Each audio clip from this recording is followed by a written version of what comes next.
The world is getting crazier. People are acting more and more insane. The end of the world is tomorrow. Tomorrow. There's only one thing to do when the world is falling apart. Listen to Basil and Gonz as they discuss this week's news and events through the lens of Bible prophecy. You are listening to Canary Cry News Talk.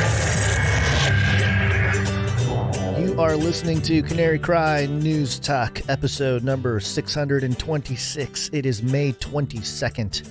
2023. Today, Next Genesis, Cataclysm Intel, Trump Tats, digital assets, Iran, Antarctica. We're going to do it all.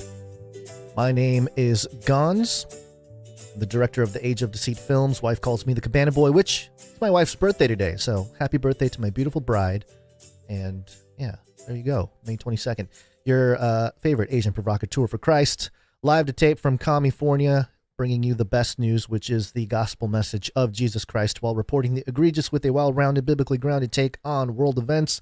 And today's emergent phenomena is knowledge, information, intel, and what we do with it. I think what we do with that intel is what's important in life. So, and we'll see how that matters in today's episode.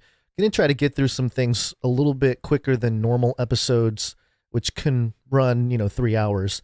We're going to try to knock it out in about 2. But real quick, we got an update from Basil. He's home. Thank God he's home. But I have the note here.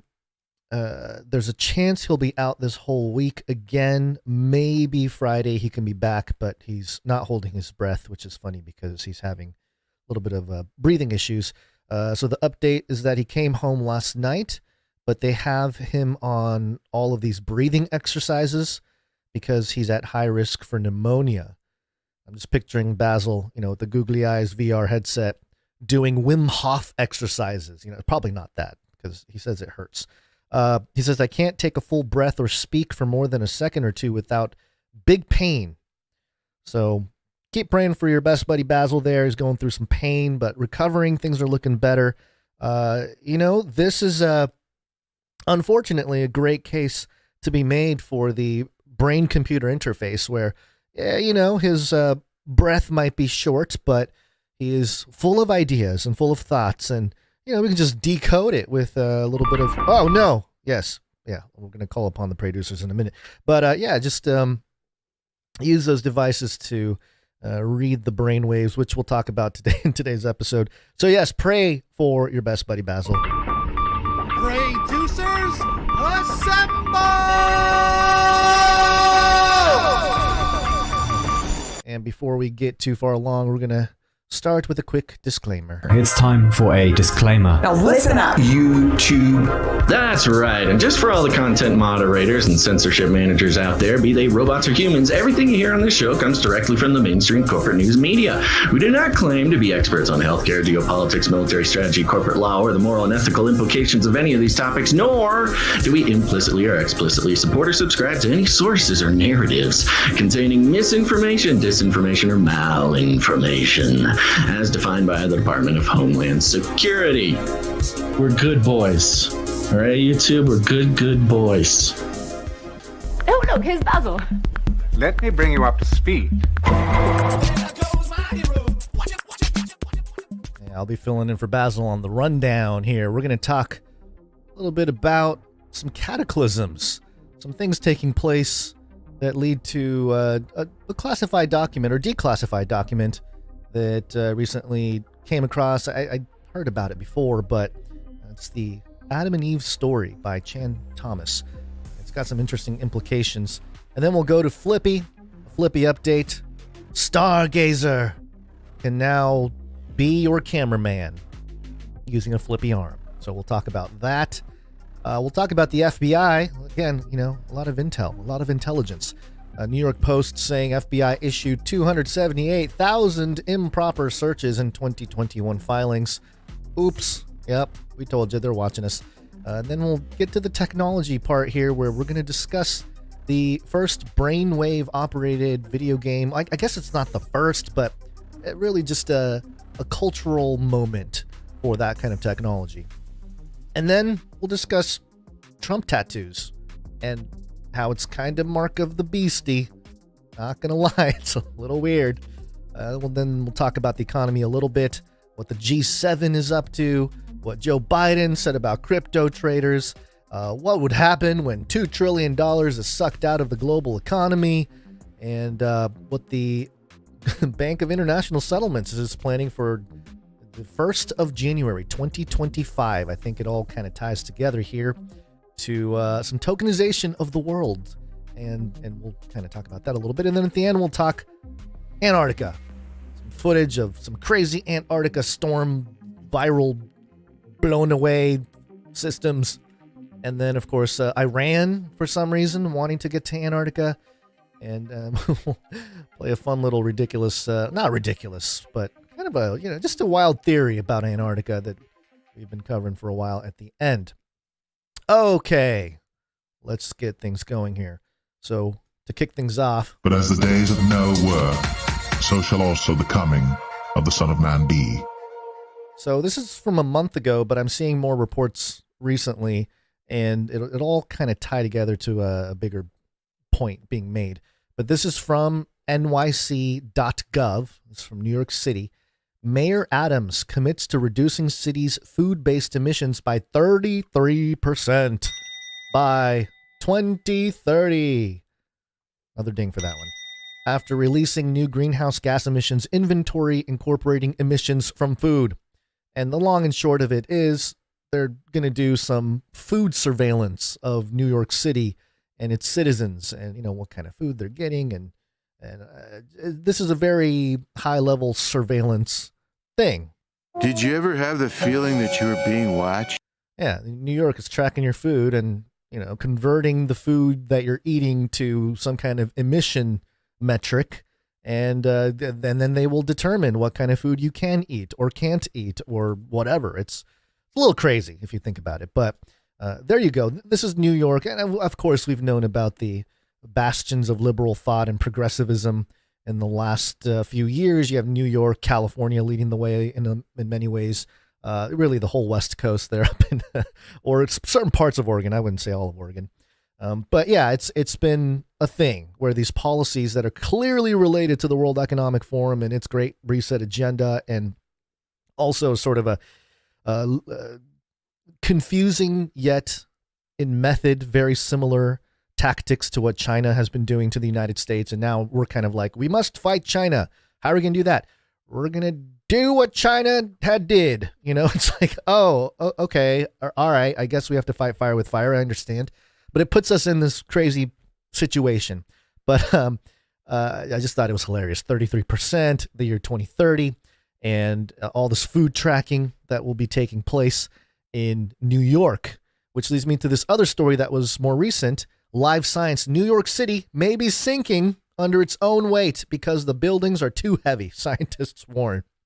So maybe God's judgment will fall upon the nation. Well, I think many people believe that we already have seen the beginnings of that, and maybe things will just get worse. And, if you kind of understand the origins of the United States, what it was founded on, and you start realizing that, the Christian nation narrative is a nice one, and there were certainly early settlers of the United States of America who were Christian, who upheld Christian values.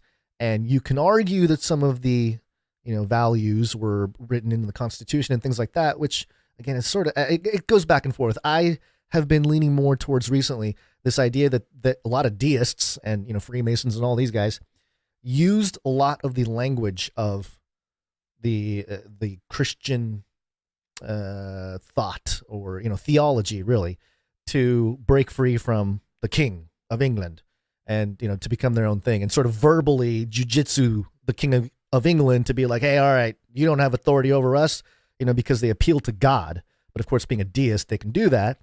They don't have to believe in Jesus Christ as Lord, for example, or the Bible as the inerrant word, things like that. So, you can call it a Christian nation, but it was the new Atlantis. America was made to become this new Atlantis, to rediscover Atlantis, which ties back to the idea of the days of Noah, which Jesus talked about will be the conditions upon his return, whether it be just about the flood or not, which relates anyway. It doesn't matter because it's all about cataclysms. And New York City sinking because the buildings are too heavy. Did nobody consider this before? I guess they didn't have the access to the data that would tell them that, the buildings are too heavy, guys. You might sink the whole thing here. The combined weight of New York City's buildings may be causing the metropolis to sink, researchers have said. However, there may be other reasons why the city is sinking, including sin. No, it doesn't say that. Including the way the Earth continues to shift after the end of the last ice age more than 10,000 years ago, scientists added. Why is LiveScience starting to mention the 10,000-year range, which is sort of what, academia, geologists and things have considered to be the last great catastrophe coming out of the ice age? And, more theories have emerged recently geographically or geologically about some major shifts or major events taking place. A lot of it supports the biblical account of the flood and things like that. Things happen clearly that were catastrophic and perhaps quite rapid that changed the world very quickly.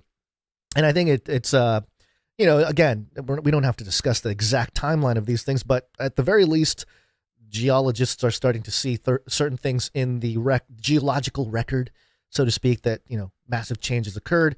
And, who knows what that is. But of course, they don't necessarily want to go there because it does give weight a little bit to the biblical account.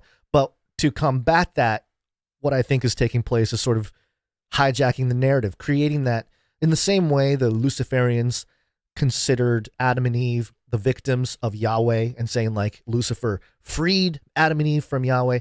Similar to that tactic, I can see this being the biblical account has it all wrong. They're saying God was in control, but really it's just nature, or it's just some other deity or something or whatever, that it's a cyclical thing. A lot of the Eastern Hindu philosophies talks about cycles. And so, it's a cyclical thing that happens every so often. It's a natural part of the evolution of man and earth and all this kind of stuff. And so it has to appeal to certain pagan mythologies as a way to push back against the biblical one. But in any case, this is all, tying into climate change as well. Why would they talk so much about climate change? Climate change, there's a funding aspect to it. They can keep spinning the lies and get funding.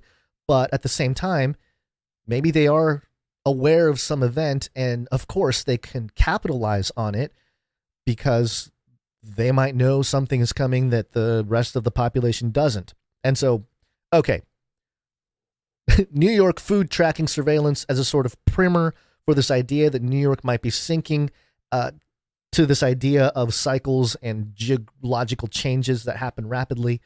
I bring you to the Adam and Eve story by Chan Thomas. This was declassified, at least a sanitized copy approved for release in 2013. And you can get this on the CIA website right now, cia.gov/whatever.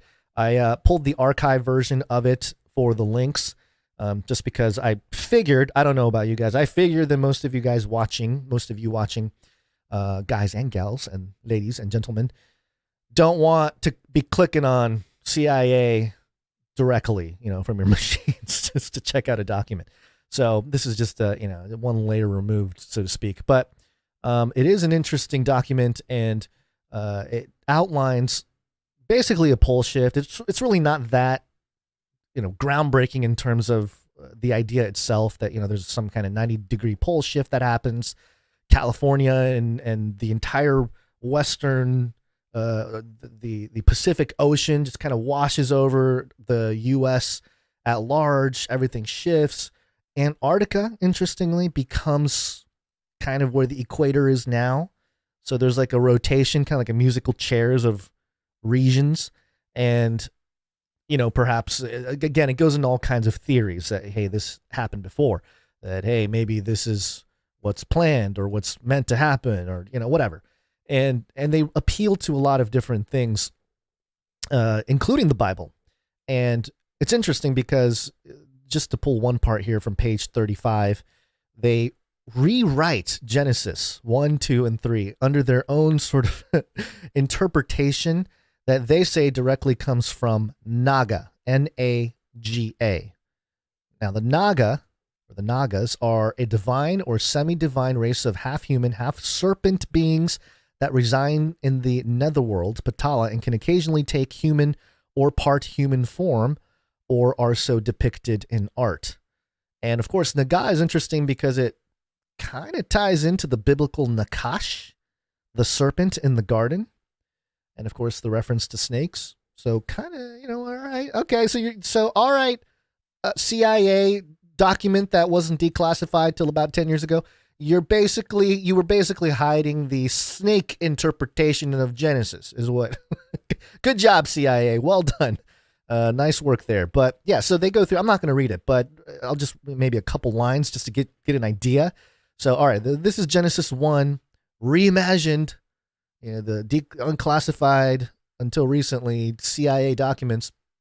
Here's how it reads. In the beginning, parentheses, 4.5 billion years ago, the universe was created in God's great design. Included was our sun and our planet Earth. Okay, very heliocentric there right from the get-go. And during one of the many cataclysms that occurred during the Earth's history. That's way off of what it normally says in verse 2. Parentheses, this one being 11,500 years ago. The Earth's land were all inundated with raging waters and ravaged by horrendous winds, and the oceans were all dark with muddiness, and the ill wind thundered over the troubled waters also. Now, there are people who suggest that, the gap theory and there was some kind of catastrophe between Genesis 1 and 2. So, again, there are many parallels here with this sort of alt history account of the cycle, some kind of geological cycle that takes place, whatever you believe it may be. I'm not saying that there is or isn't. I am simply suggesting that it is interesting that the CIA would have a document that was classified until recently that outlines the sort of sub or alternative meta narrative to the Genesis accounts, relates it to all kinds of other ancient mythologies, of course, bringing up, Sumerian text and Egyptian text, and it goes through the whole thing. And it's a fascinating read just to sort of outline what they're thinking. Why would they hide? Why would they think this information was so important? And why would they allow it to be declassified at this point? Maybe it is part of the agenda to continue the control, continue the narratives, And certainly there is a lot of power. Think about the power of revealing and how these elite folks have used revelation or some kind of apocalypse or, the revealing, not the revealing of, the end, but, or of Jesus Christ as the book of Revelation outlines, but really their agenda. They're sort of allowing themselves to be shown, like, here's what our beliefs are. They've been doing it for a while, but to do it in this way, it benefits them because people will believe that it's true. Just because they were hiding this information, and then they release it, the public at large who are just learning about conspiracies and getting it, because conspiracies and all that thought is mainstream now. So a lot of people are like, oh yeah, of course the government's been hiding stuff. What have they been hiding? And then they drop something like this and it's like, oh yeah, see, discredits the Bible, or at least sort of puts the Bible or the biblical text and the whole religion in context to this larger ancient narrative that fits the geological timeline and perhaps some climate timelines and things like that. So anyway, I thought it was an interesting connection there with all the stuff. And I think we're going to start seeing more and more people push this narrative. There was a video a few months ago that covered this on YouTube. I forget what it was, some random channel that's been covering, truth or kind of stuff. And they weren't coming at it from a biblical view, but they had millions of views. And the video was only 3 or 4 months old. So this information is getting out there. There's a lot of there's been talks about this on Joe Rogan podcasts. So it's hitting mainstream culture, and you'd have to wonder why. Like, why is the hidden stuff of the intelligence agencies becoming mainstream adopted into the general public?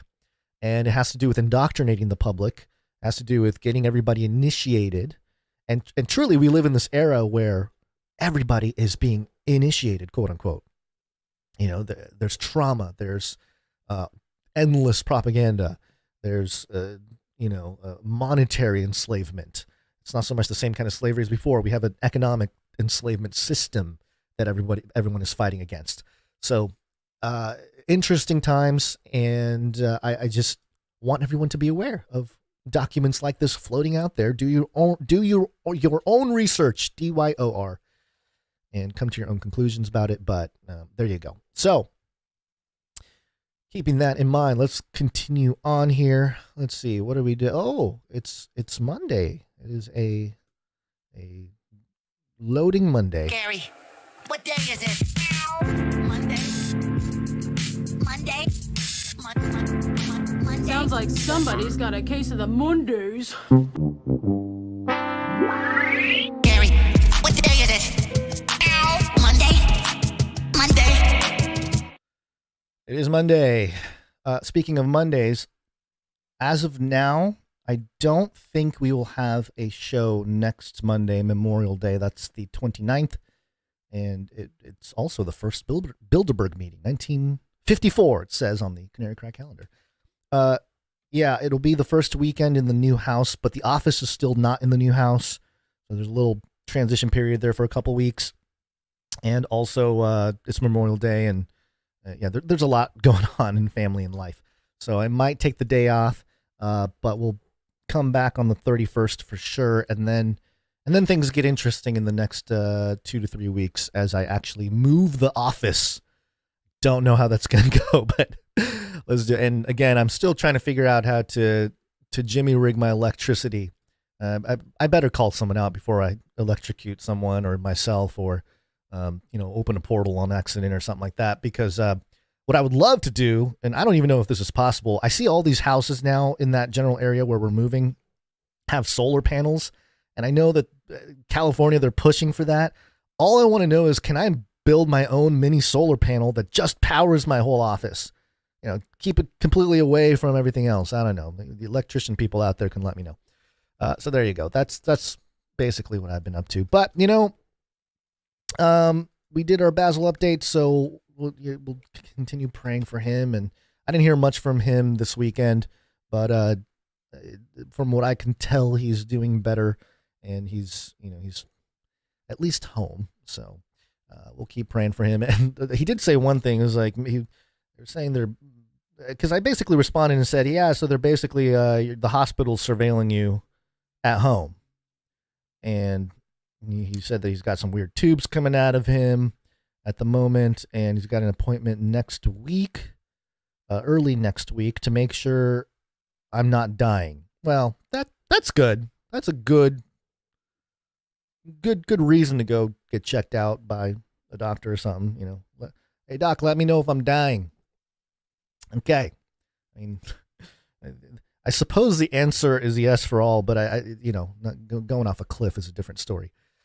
But okay, in any case, apologies again for doing it solo here and sometimes getting a little jumbled up, but doing my best. We operate on value for value here, which means no corporate influence, no communist influence, no cartel influence. The cartel thing is really weird, by the way, recently. There's another big bust. There was a bunch of explosives that went missing in California. Like, I don't know what's going to happen. California's going to explode. But we're just a canary in the coal mine here, pointing to the way, the truth, and the life. And here's how the value for value works. We create content, and we put it out there for free. No paywalls, no nothing. And if you get any value out of the show, simply consider providing value back in some capacity, whether it be you're volunteering your time, contributing with your talent, or, of course, pitching in with your treasure. And we do it this way so we can steer clear of being co-opted by those creepy corporate communist cartel types. And, of course, it's the only way to do it as a podcast whose central message is pointing at the only begotten Son. So, we're going to thank some executive producers who come in with that extra little bit to keep things running. Executive producers. Executive producers come in with $100 or more per episode. This is a humongous blessing. If you're able to support in that way, it really means a lot, and it really does keep the lights on here. So I appreciate those of you who have stepped up and done that. And today we have one to thank so far. Actually, let me do a quick refresh. Typical refresh thing that Basil does to check if anybody's going. And by the way, I apologize. It's possible that Basil might fall ill as soon as he gets back and looks at the accounting, because I've tried to keep things in order, but not my strength, to be honest.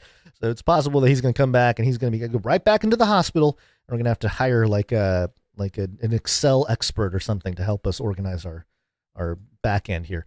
But in any case, we do have an executive producer to thank, and that is Anonymous. Thank you, Anonymous, coming in with a clean cut number that we will not mention. For those who may not know, if you want the number read, give us an interesting number, especially in the cents. You can give us 77 cents or 88 cents or something. That'll let us know that it's okay to read the number. Otherwise, keep it a clean, flat number, and that will let us know that, you don't want the number to be read. And so, Anonymous, just know that it was an executive producership. Quick note, it says, you guys take care, praying for you. Thank you very much to Anonymous, executive producer of episode 626. Where'd you find this? And I am going to quickly just do some of the other producers now, because so far the list is very small today, which is, of course, it's okay. That's understandable. We're about to, we might go through some stuff the next few weeks with the economy. I don't know. I feel like they're allowing the ship to hit the iceberg kind of thing with the debt ceiling, but that's a whole nother side thing. Just my opinion. I don't know. But so we understand if people can't pitch in right now, but we do appreciate those who come in monthly. You guys are the lifeline, really. But we do have some people to thank who have come in for today's episode, starting with Morgan E. Thank you, Morgan E. $20.53, 31 episodes in a row. Right on the cusp of that 33. Thank you, Morgan E. We also had Malik W. coming in. Thank you, Malik W.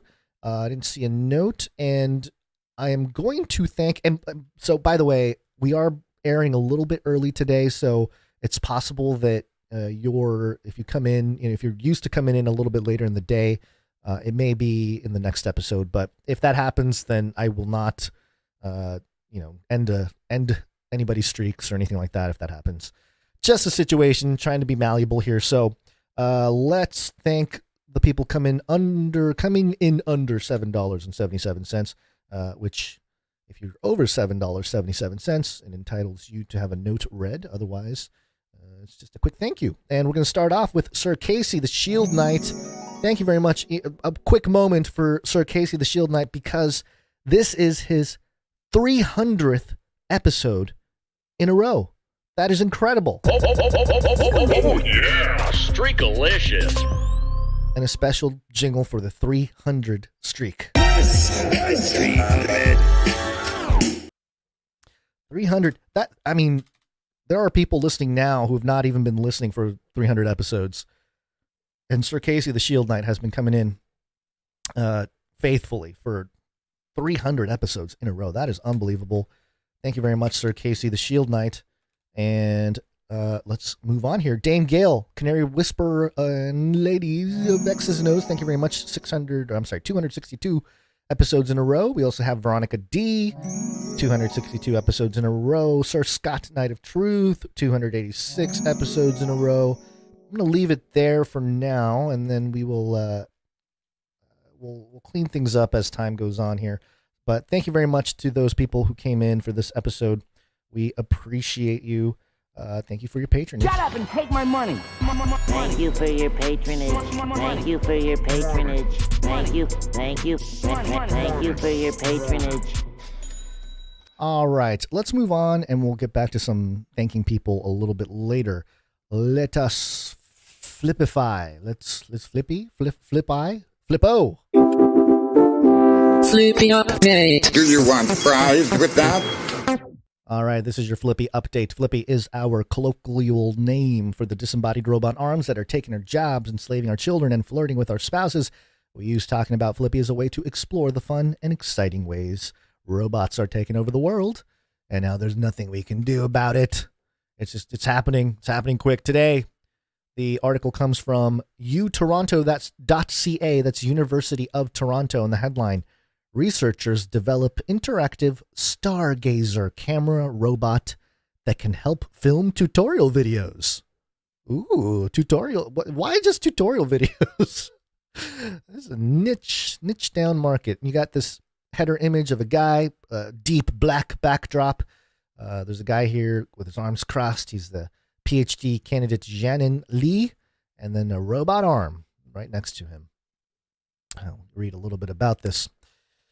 A group of computer scientists from the University of Toronto wants to make it easier to film how-to videos. The team of researchers have developed Stargazer, an interactive camera robot that helps university instructors and other content creators create engaging tutorial videos demonstrating physical skills. For those without access to a camera person, okay. I mean, we live in the age of iPhones, or smartphones, I guess. So, anybody can be a camera person.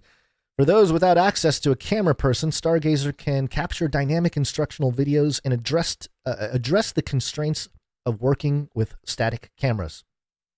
Quote, "The robot is there to help humans, but not to replace humans." Oh, we've heard that so many times. Explains lead researcher Jianan Li, a PhD candidate in U of T's Department of Computer Science in the Faculty of Arts and Science. Arts and Science, always together. Yeah, no. Jianan Li, come on, bro. You got to get ahead of the PR. This PR is outdated. It's not here. We're here to help. The robot's here to help humans, not replace humans. I'm sorry. It's like a line that has already been proven false multiple times with the actual Flippy. That's what the Flippy whole thing was at the beginning. It's like, oh, it's not here to replace people. It's just here to assist people flipping burgers. You still need a human person to put the buns on. See? That's what they said back in 2017 or 2018 or something. And then now we have, entire Wendy's and, McDonald's and all these big chains just replacing all the workers with robots, and they make the whole thing from start to finish. And yeah, so don't give me this nonsense. It's such a frustrating, PR PR propaganda thing to try to deflect this idea, this concern that everybody has about robots taking over everything, and saying like, no, it's not gonna, it's just here to help. It's like, okay, well, what about those cameramen and women who have had a career holding a camera? They're going to become more and more obsolete. Which, by the way, we've already had cameras that are robotic. I mean, have you not looked at what Hollywood have developed with their technology? I mean, it's kind of like, yeah, they've had stuff like that. The instructors are here to teach. The robot's role is to help with filming, the heavy lifting work. Okay, let me just tell you right now, filming, if you're putting together like a tutorial, is not the heavy lifting part. The content is the heavy lifting part. To have a coherent thing with your content, a flow, something logical. You know, I published hundreds of videos, over 1,000 videos on the Face Like the Sun YouTube channel, and I learned a lot in that process. And yeah, no, the heavy lifting is not the camera. And I wouldn't care if the camera moved or is stationary. The heavy lifting, the difficult thing is the content itself. If you don't have good content, nobody cares if the camera is stargazing or not. It really doesn't matter. But that's where we're headed. The Stargazer work is outlined in a published paper presented this year at the Association for Computer Machinery Conference on Human Factors in Computing Systems, a leading international conference in human-computer interaction. The bad acronym. Somebody get in there to fix that acronym. Lee's co-authors include fellow members of U of T's Dynamic Graphics Project Lab. So I got some names here. And of course, there's the photo of the robot arm working as a guy tries to build a skateboard. And there's actually some video of it. Let me play a little bit here for those of you watching. It's not that impressive. Literally, it's just a robot arm with a little camera and a look back screen at the end. And there's some items on a table, and the guy's doing like a Vanna White thing, going from each item to item and sort of holding out his hand and showing the item, and the camera follows each item across the table as if to understand that the human body is, cueing certain movements or certain objects. And that's sort of the AI element of this robot, is that it is able to take cues from you, physical gestures, movements, whatever it may be, actions, objects, and then the camera follows it and knows that, oh, okay, we're focused on the object right now, follow the object and blah, blah, blah. So, okay, great. Yeah. Not here to replace humans at all, right? Okay.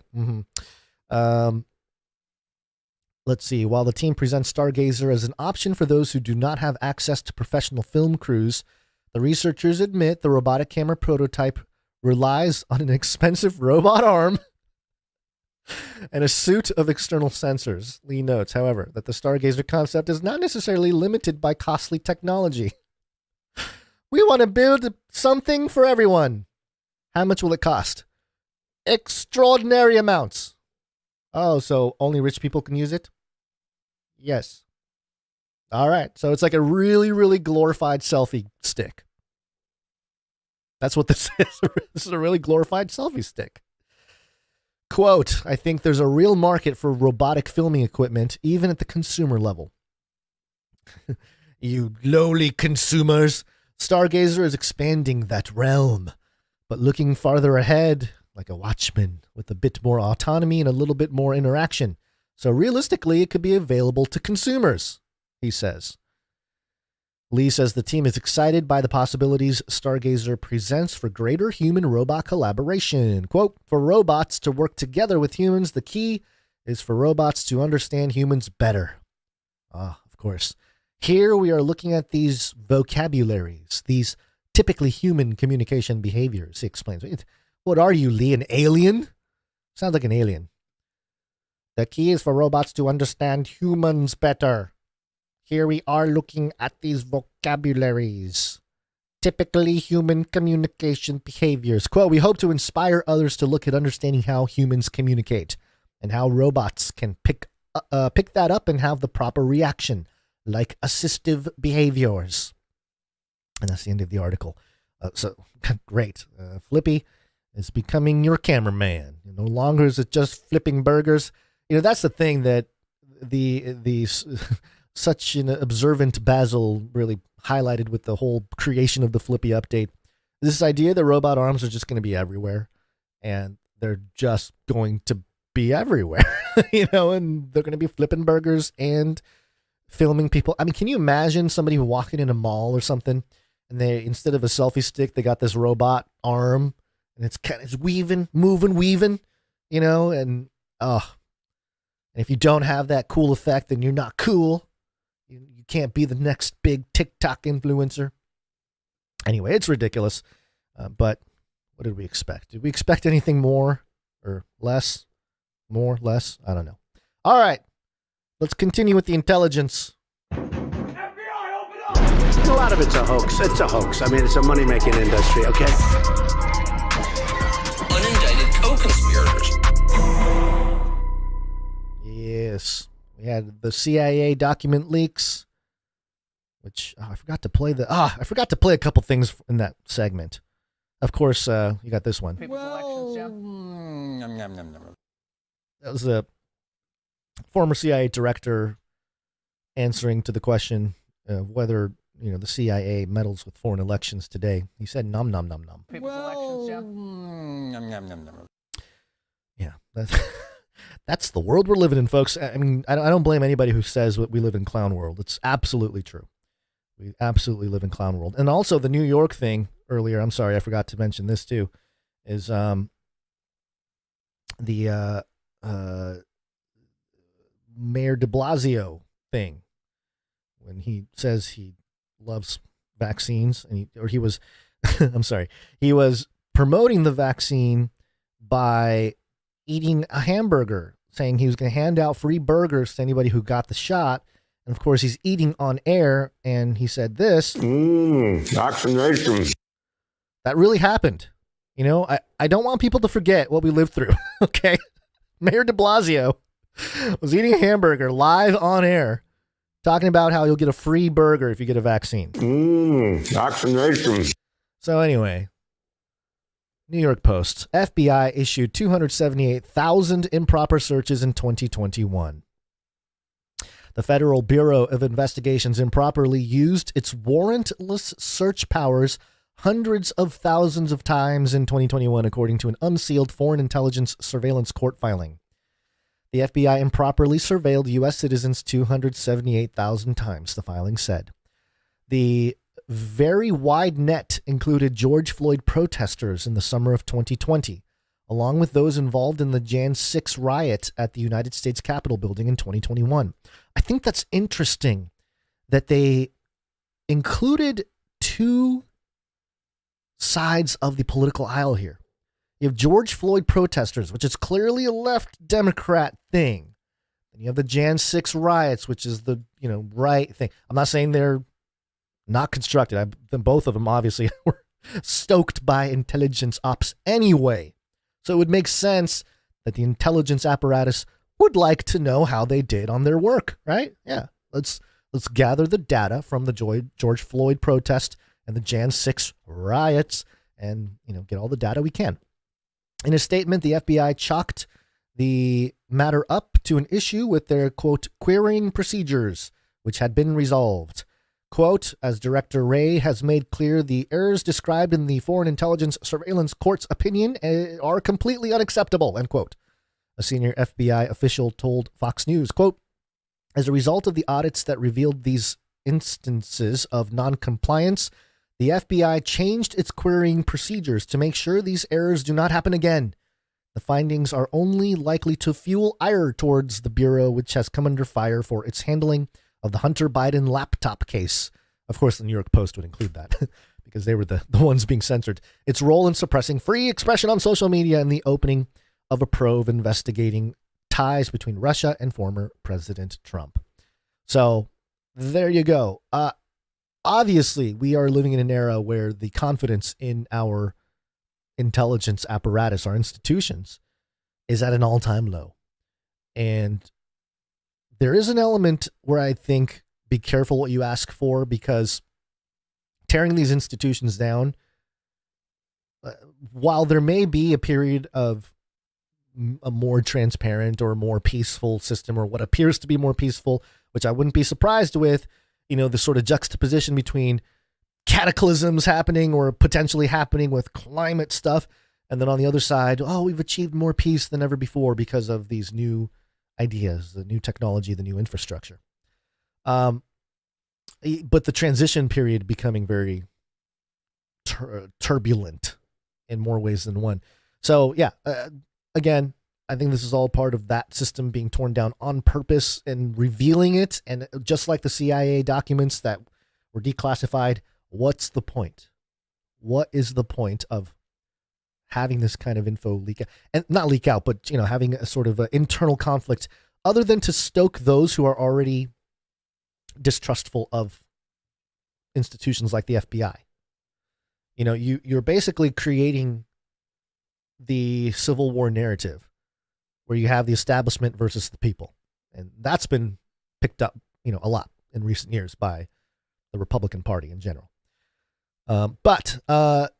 So just something to keep an eye on, because, when it comes to the intelligence agencies, we know that it's sort of the tip of the iceberg when it comes to true agendas, especially spiritual agendas that are unseen, that go kind of hidden.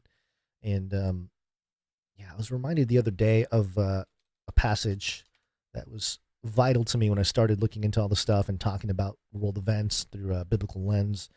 And it's been brought up many times, but it's Ephesians 5, around verse 11. And I'm just going to read it here. It says, "Have no fellowship with the fruitless deeds of darkness, but rather expose them. For it is shameful even to mention what the disobedient do in secret." Which is, again, very interesting. We're at the Bilderberg meetings this weekend. It's all secretive. Nobody gets to know. It's open secrecy going on. But everything exposed by the light becomes visible, for everything that is illuminated becomes a light itself. So it is said, "Wake up, O sleeper, rise up from the dead, and Christ will shine on you." And so, there's a whole element to exposing this stuff and having an understanding that there's maybe a purpose to it, but also that those sort of things are being allowed to happen. All right, let's move on here to some other things going on. This one, I guess we're talking about mind control. Mind control weapons. Covering mind control a lot recently. This one pretty explicit. This is from breakinglatest.news. And the headline, "The host of Eldon's Circle of Law created a controller that can use brainwaves to operate. Computer King Ada." I don't understand everything that is going on here. I'm not a gamer. I don't understand gamer culture per se, but I thought this was interesting. It has been more than a year since the open-world soul-based game Eldon's Circle, created by From Software, was launched, but it still enjoys a high popularity and discussion among players. Although the game itself is as challenging as From Software's past works, many players still come up with the various creative ways to further enhance the difficulty of the game.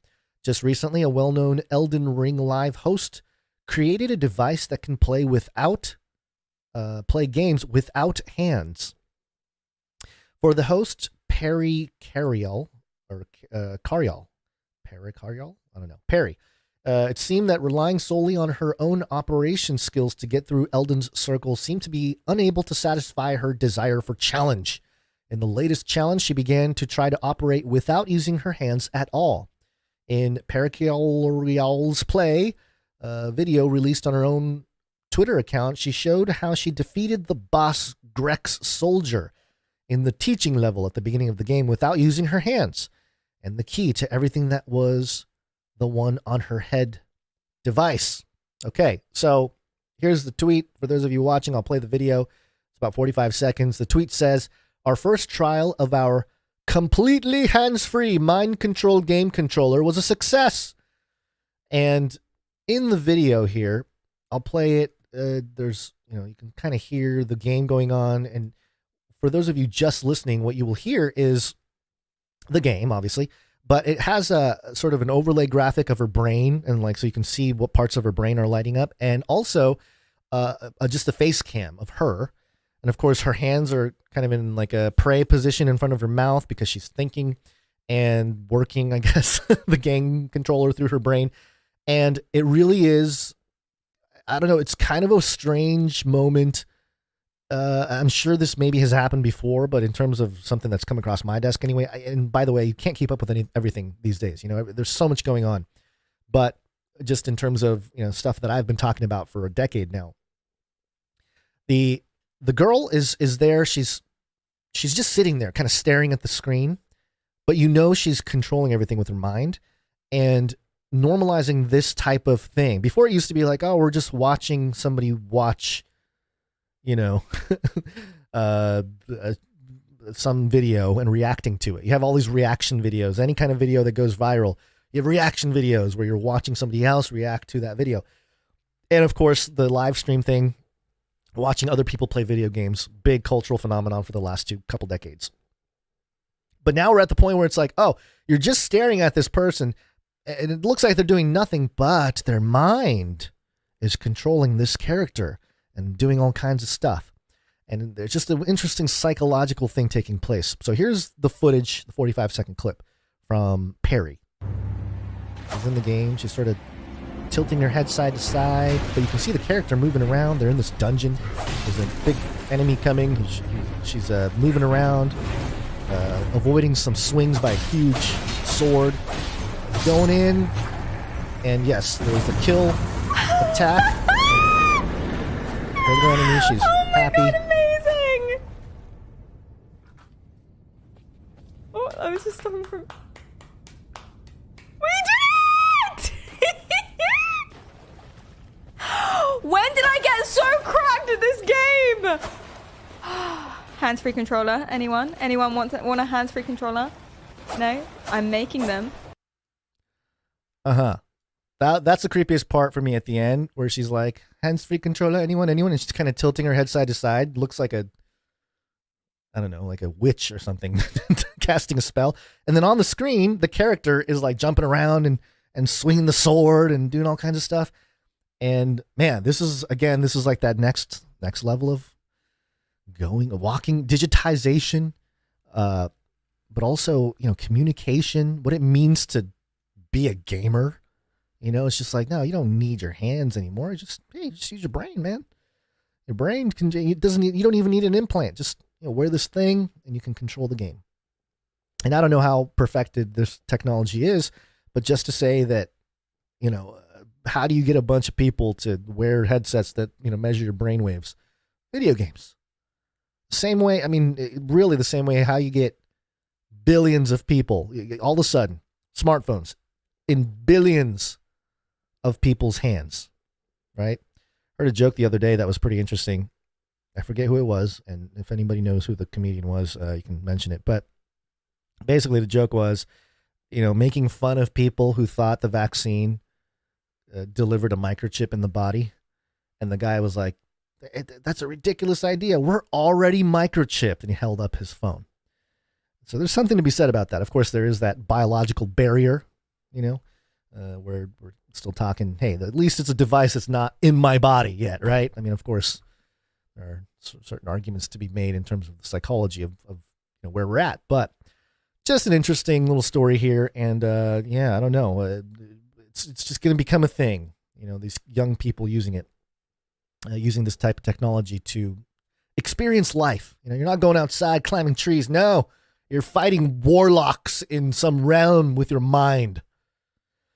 Quote, this time I'm using the Emotive API and some Python programming to build a controller and take all the data from the EGG and put it all together, turn it into a virtual Xbox controller, she said. I'm currently adding more input features, yada, yada, yada. So there she is. She's going to have a product. And I don't know, are they prepping her to be sort of the, kind of like the next Zuckerberg or, Elon or whoever? We got to kind of keep in mind who they're planning to king and queen, literally in a sense, from Gen Z. You already have kind of celebrity types and stuff, but it's just more of seeing who gets pushed into the front of the technocracy here. All right, let's move on. Let's Oh, that's what I was going to do too. Maybe I'll save this one for later. I was going to play a clip from Noah Yuval Harari about creating gods, and it kind of goes along with this whole mind-controlled device thing here in transhumanism, sort of the end game. But we'll skip that. Let's just continue on here. We got a little Trump story and the beast system here. We will launch a new age. I am innocent. They're coming after me. Speaking of the beast system, beast system. Apparently, former President Trump shared this video on Instagram. I'm not going to play the audio because, at least on YouTube, I'll get a copyright strike because it is an extremely popular song and I don't have the license for it. But it doesn't really matter. The audio does not matter. It is a video of a man. It looks like they're in the golf club or the sort of the patio restaurant area of the golf course. Trump's in his get up there. And there's a gentleman who has his arm out. He's got a shirt, short sleeve shirt on, collared shirt. And they're both sitting at a table. Looks like they've been eating. And one man has his right arm extended, kind of his bicep extended in front of Trump. And Trump has a marker and he's writing something on the bicep. And as you play the video, you realize that Trump is signing his name on this guy's bicep, his arm. And then it follows this guy walking into a tattoo parlor and receiving a tattoo of the Donald Trump signature on his right arm. And I have to tell you, listen, you want to get tattoos on your body? That's your call, man. That's, I know people have tattoos who listen to the show. I have nothing against tattoos in general. I've often considered getting one myself. But, of course, there's good tattoos. There's bad tattoos. There's everything in between. This particular tattoo has Donald Trump's signature, which, sure, okay, you got it. But it also has, right next to it, you can't see the whole thing, but it is definitely Trump shirtless in a pair of boxing gloves. And there's like a ribbon that says USA under him, right around his torso. But it's clearly Trump. You can tell by the hair. You can tell by the boxing gloves. But the part that kind of weirds me out is his face. Trump's face looks like the Joker in this tattoo. I don't know if that was the intention, but that's what it looks like. I mean, it looks like Joker, Trump, boxing man, and then Donald Trump's signature right next to it. So, and then there's a photo of Trump, and that's how the video ends here, is the guy who got the tattoo holding his arm out, showing the tattoo, and Trump giving the thumbs up there. Yeah, all right. Hey. It's another example, I would say, at the very least. People always mock, especially non-believers. They often mock, like, hey, this is all mythology. This mark of the beast nonsense. Who's going to get a mark to worship somebody? That's just ridiculous nonsense. And then you got, Trump guys that are like, yeah, sign my arm.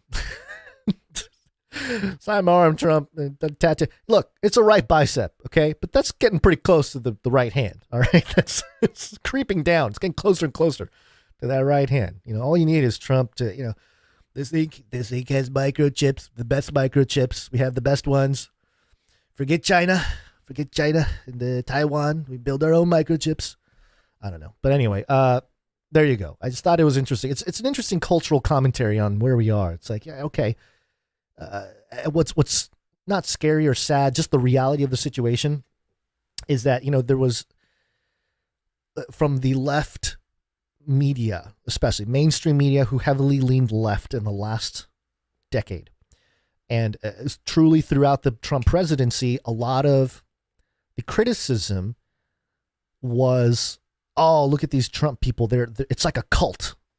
Everyone acts like, they're part of this Trump cult, which is an interesting narrative to push out as the mainstream media. And everybody sees it as a left-right thing. But how do you mobilize a group of people? You say lies about them, right? That's how you mobilize. I mean, it's a real simple psychological trick, but you say something that's not true about someone, they get up, they have to defend themselves, right? And look what happened.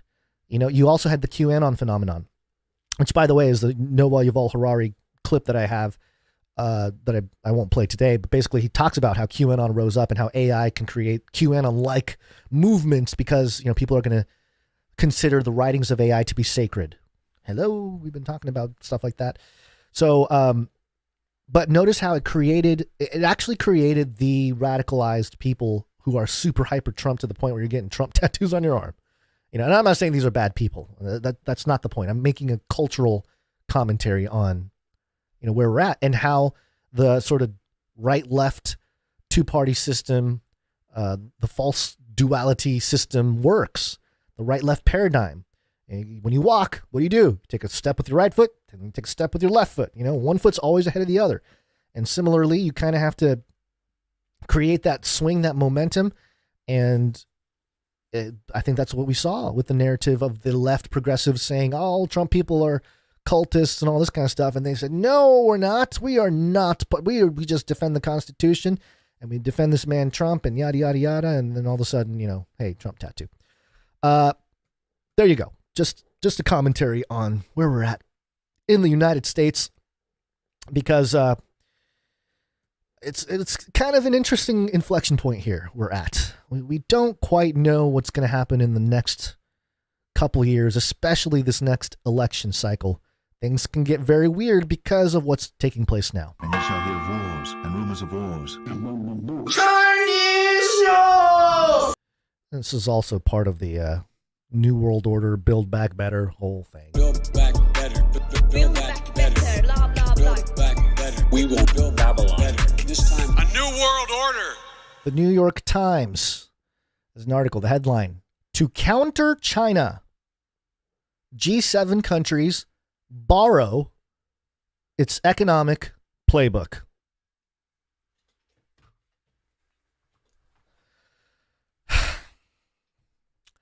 I don't know, folks. I mean, we've noticed it. We've noticed this trend of we have to fight China. How do we do it? What do? Well, they abuse their power and uses everyone's data, and they've created a sort of a virtual panopticon, like a whole virtual surveillance society. Oh, okay. Well, let's do that too. We gotta keep up with China. We gotta do the same thing. All right, here's what it says. Midway through his face-to-face meeting with President Biden in Indonesia last fall, the Chinese leader Xi Jinping offered an unsolicited warning. Mr. Biden had in the preceding months signed a series of laws aimed at supercharging America's industrial capacity and impose new limits on the export of technology to China in hopes of dominating the race for advanced energy technologies that can help fight climate change. Yes, that's what it is. It's to help fight climate change. Oh, what a crock of nonsense, New York Times. For months, he and his aides had worked to recruit allied countries to impose their own restrictions on sending technology to China. The effort echoed a sort of industrial policy that China had employed to become the world's manufacturing leader. In Bali, Mr. Xi urged Mr. Biden to abandon it. Wonder how that conversation went, you know? Coming in and saying, "Oh, Mr. Joe, please do not do this," whatever. I don't know what the G accent is. Joe probably had no idea what was going on. Joe probably brought up Chinese food. The president was not persuaded. Mr. Xi's protest only further convinced Mr. Biden that America's new industrial approach was the right one, according to a person familiar with the exchange. As Mr. Biden and fellow leaders of the Group of 7 Nations meet this weekend in Hiroshima, Japan, a centerpiece of their discussion will be how to rapidly accelerate what has become an internationally coordinated round of vast public investment. For these wealthy democracies, the goal is both to reduce their reliance on Chinese manufacturing and to help their own companies compete in a new energy economy. New energy economy. New energy economy. Mr. Biden's legislative agenda, including bills focused on semiconductors. Ding, ding, ding. That's the key. That's the key. This all works for Joe if the U.S. can secure Taiwan. But if they can't, yiker schnikers, things can get ugly. Mr. Biden's legislation agenda, including bills focused on semiconductors, infrastructure, and low-emission energy sources, has begun to spur what could be trillions of dollars in government and private investment in American industrial capacity. These include subsidies for electric vehicles, batteries, wind farms, solar plants, and much more. The spending, the U.S.'s most significant intervention in industrial policy in decades, has galvanized many of America's top allies in Europe and Asia, including key leaders of the Group of Seven. European nations, South Korea, Japan, Canada, and others are pushing for increased access to America's clean energy subsidies while launching companion efforts of their own. Translate, European nations, South Korea, Japan, Canada, looking for the money printer go burr from America to fund clean energy technologies and businesses. They want that money, baby. Quote, this clean tech race is an opportunity to go faster and further together, Ursula von der Leyen, the president of the European Commission, said after an economy-themed meeting. An economy-themed meeting at the Group 7 summit on Friday. Aren't these our elite? Aren't these the people that are supposed to be running our world? Can they be a little bit more specific? Economy-themed? What? Did they dress up as their fiat? Did Ursula von der Leyen walk in as a centralized blockchain? It's like, I am the ruler of this chain. I don't know. I'm just throwing stuff out. It's just a weird, funny thing to say. Economy-themed meeting. It's like, yeah, you guys are the leading nations in the West here. Maybe just talk about the economy. Don't make it a theme. Quote, now that the G7 are in this race together, our competition should create additional manufacturing capacity and not come at each other's expense, she said. Mr. Biden and his Group of 7 counterparts have embarked on a project with 2 ambitious goals: to accelerate demand. How do you do that? How do you accelerate demand? Even by decades for the technologies needed to reduce emissions and fight climate change. And to give workers in the U.S. and in allied countries an advantage over Chinese workers in meeting that demand. Okay, hold on. 2 things. 2 ambitious goals. This person names like 5. Accelerate demand, 1, even by decades, okay. Technologies needed to reduce it, okay. And to give workers in the United States an advantage. All right, so accelerate demand, give U.S. an advantage. All right. There was a world where the United States was leading some of that anyway, not everything, but a lot of that in terms of accelerating demand and, giving the United States workers an advantage, or at least these allied countries. I wonder what undid that. Much of that project has roared to life like a lion. It roars to life since the G7 leaders met last year in the German Alps. The wave of recent Group of 7 actions on supply chains, semiconductors, and other measures to counter China is based on, quote, economic security, national security, and energy security. Rahm Emanuel, the U.S. ambassador to Japan, told reporters this week in Tokyo. He added, quote, this is an inflection point for a new and more relevant G7. Okay, all right. 7 head with 10 horns. I don't know, is the G7 the 7 heads? The 7 heads, which are also 7 kings and 7 mountains? Maybe. Mr. Emanuel said the effort reflected growing impatience among Group of 7 leaders with what they call Beijing's use of economic measures to punish and deter behavior by foreign governments and companies that China's officials do not like. But more than anything, the shift has been fueled by urgency over climate action and by 2 laws Mr. Biden signed last summer. A bipartisan bill to shower the semiconductor industry with tens of billions of dollars in government subsidies, and the climate provisions of the so-called Inflation Reduction Act, which companies have jumped to cash in on. Man, it's just a sad world where the common person, the common sense, would do such a better job at utilizing all these funds to actually help people around the world. But instead, it's literally just building the Antichrist's infrastructure. I mean, it's quite remarkable. I will say that, even when I started and I was a believer and I believed the end times prophecies and everything, I never thought we would be at a point where it's just like, wow, the corruption is so obvious. It's just kind of ridiculous. How does anybody follow along? I guess when you're in that world and you don't have that worldview, it's a great thing. Hey, you're getting money, right? You don't have any context. So there you go. And along with this, we have another Biden quote here. This is going semi-viral in the crypto bro space. It's a Joe Biden clip, so we gotta introduce our hairy leg man. Got hairy legs. Got hairy legs. Got hairy legs. Hairy. Got hairy legs. Hairy. COVID. This is Joe in Hiroshima talking about the economy. Officers, jobs cut across the entire United States of America. I'm not going to agree to a deal that protects wealthy tax sheets and crypto traders while putting food assistance at risk for nearly 1 million Americans. Officers. Okay, first of all, how did the food assistance thing? Why are they not?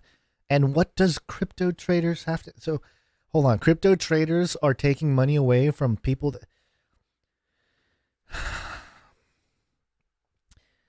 It doesn't make any sense, folks. It's complete nonsense that this man, unfortunately, our president of the United States, just utter nonsense. What are you talking about? His policies, the stuff he signed, the stuff we just went through from the New York Times, are like, oh, these laws and these laws. All it does is allow rich people who fund startups, quote unquote, to cash in on all this money that they're flooding into all these different sectors. They just have to kind of try to do it. Anybody can be like, hey, I'm spinning up a semiconductor factory. Or not anybody. I'm saying any rich person can say that and start receiving the funding, whether they actually get it or not. I mean, I wouldn't be surprised if Gordy Rose is out there lobbying, saying like, hey, we made quantum computers. Look at our quantum refrigerator here. Yes, it's very cold. Don't touch. Don't touch. We have quantum machinery. Please give us money. We can build your semiconductors. So, yeah. And then, of course, the crypto trader comment. Clearly, crypto traders have nothing to do with the reason why everything is in shambles in the economy. I mean, crypto is like such a small. It barely reached 3 trillion in market cap during the peak of the last bull run. It's at about 1 trillion now. Our national debt is 31 trillion. The debt around the world is what, 200 trillion plus. There's estimates that there's derivative money. There's quadrillions in debt. I mean, come on, please. But, I think this shows also that there is going to be a large, intense, loud crypto tone to the 2024 elections. And I think personally, it's going to be weaved in with the deepfake problem that, hey, it's part of crypto, deepfake, AI, like all these different technologies. It's all going to be sort of lumped in with crypto as the evil thing that people use. But it's also that, again, the same way that the mainstream media constantly called people that are Trump supporters as racist and, misogynist and all that kind of stuff. It actually mobilized them. It actually brought them together and created this movement. I think the same thing can happen where they just talk negatively about crypto people all the time. Oh, negative crypto. There are some people in government right now who are becoming pro-crypto, and I can see the split happening. Traditional finance, future of finance, crypto, Bitcoin, all that kind of stuff. And infrastructure-wise, it's moving towards Bitcoin. The world is moving in that direction in terms of governments and large companies. Stripe just announcing that I think it was Stripe or Strike. I think it's called, they made it sound similar. I think it's Strike, actually. The Bitcoin conference was this past weekend, and he announced that his app, which uses the Lightning Network on Bitcoin, it's not that you just trade and buy Bitcoin. It's more like just a wallet. It uses the underlying technology of Bitcoin to move funds around to anywhere in the world. That app is now available to 3 billion people around the world. And I can send dollars to somebody in wherever, some parts of Africa who accept the app. And, I can send the dollars, it'll be transferred into Bitcoin and then, go to wherever it needs to go. And then that Bitcoin gets translated into whatever currency that they are in locally. And boom, you have cross-border trade transaction completely separated from the institutions, which takes days or months or weeks, perhaps, depending on how much you're moving, and large fees on top of it.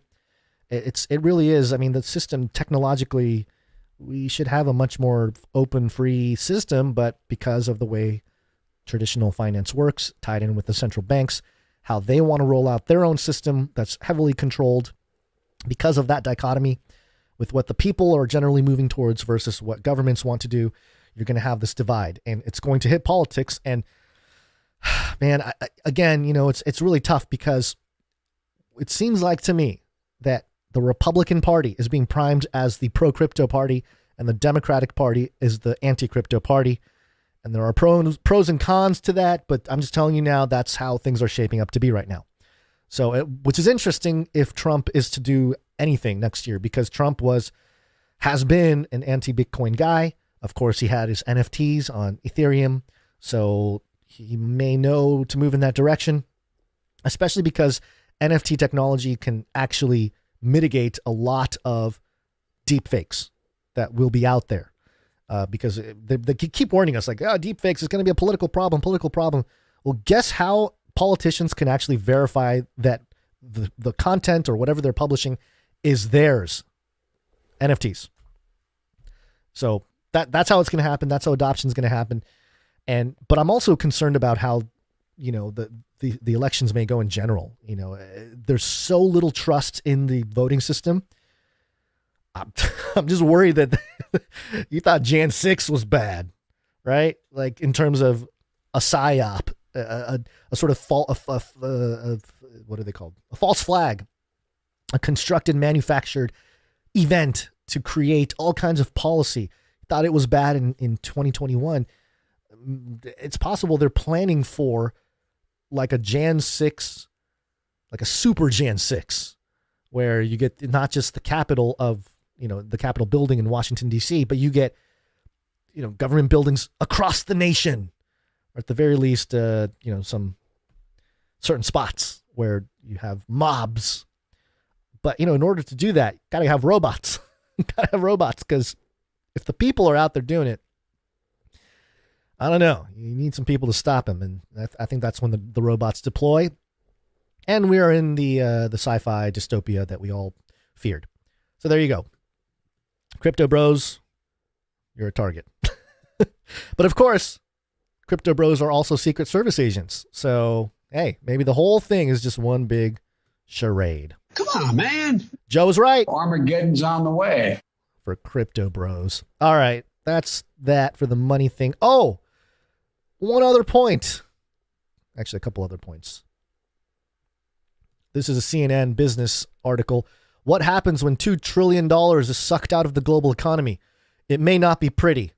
Hey, listen, I could have told you that. You take $2 trillion out of the economy, not good. Central banks have been credited with averting a global depression twice over the past 15 years. Once for the 2008 financial crisis when they bailed out the banks, and again at the height of the coronavirus pandemic when they bailed out the biggest companies. But the tactics they deploy to restore confidence. This is by the way, I forgot to mention, this is incredible that we're reading this in CNN, just to lay it out there, because CNN usually does not talk about the economy in this context. So again, people being mobilized in a certain direction. The tactics they deploy to restore confidence and keep money flowing from banks to the economy amounted to a high-stakes experiment. That sounds like a conspiracy theorist, CNN, to suggest that what they did in 2008 and during the coronavirus pandemic to print all this money and inflate the economy so it doesn't die. Oh, it was an experiment? Really? Really? Oh, so printing nearly half the money supply in 2 years was an experiment? Oh, no, really? One that may be impossible to unwind without destabilizing the financial system. Oh, I see. So you did this fully knowing that to undo it, you'd have to destabilize the financial system. Central banks purchased tens of trillions of dollars worth of government bonds and other assets in a bid to bring down longer-term borrowing costs and stimulate their economies. This measure, known as quantitative easing, QE, created a flood of cheap cash and gave policymakers newfound sway over markets. Investors called it the era of easy money. But since inflation hit its highest level in a generation last year, central banks have embarked on the quest, unprecedented in scale, of shrinking their bloated balance sheets by selling securities or letting them mature and disappear from their books. Quantitative tightening, or QT, by top central banks will suck $2 trillion in liquidity out of the financial system over the next 2 years, according to a recent analysis by Fitch Ratings. A liquidity drain of that multitude could amplify strains on the banking system. Oh, really? And markets, which are already grappling with a sharp run-up in interest rates and edgy investors. There are concerns that we are in uncharted territory. Yeah. So, yes, the sort of fears about the economy falling apart if you print money to bail everybody out, yes, it's going to cause a problem. It's so simple. It's incredible that, it was allowed to happen, number one. But really, this is, again, I say that the crypto is going to be a major part of the elections in 2024, and I've been saying that for a while. And now we're starting to see more people and influencers and stuff step up and do political things, put together lobbying groups and that kind of thing. It's coming. It's all coming. And this is why. The system itself is broken, and the majority of the public are becoming aware. I've seen in businesses mentioning this. It's just, you got to understand what's going on. Secondly, I mentioned the other day that the central banks around the world are getting ready to hold crypto. And here's my proof. I didn't have proof in the last episode. I knew it was true, but I didn't share my sources. This is BIS.org, Bank of International Settlements.org. This is the BASEL, BASEL, spelled differently. It's not Basel, it's BASEL. Committee on Banking Supervision, Prudential Treatment of Crypto Asset Exposure. This was back in December of 2022. Again, directly from their website, the Bank of International Settlements. What are they planning? Tell you exactly what they're planning. In June 2022, the Basel Committee on Banking Supervision issued its second consultation on the prudential treatment of banks' exposures to crypto assets. After considering the feedback from stakeholders to the consultation, the committee has now finalized its prudential standard, which has been endorsed by the committee's oversight body, the group of governors and heads of supervision.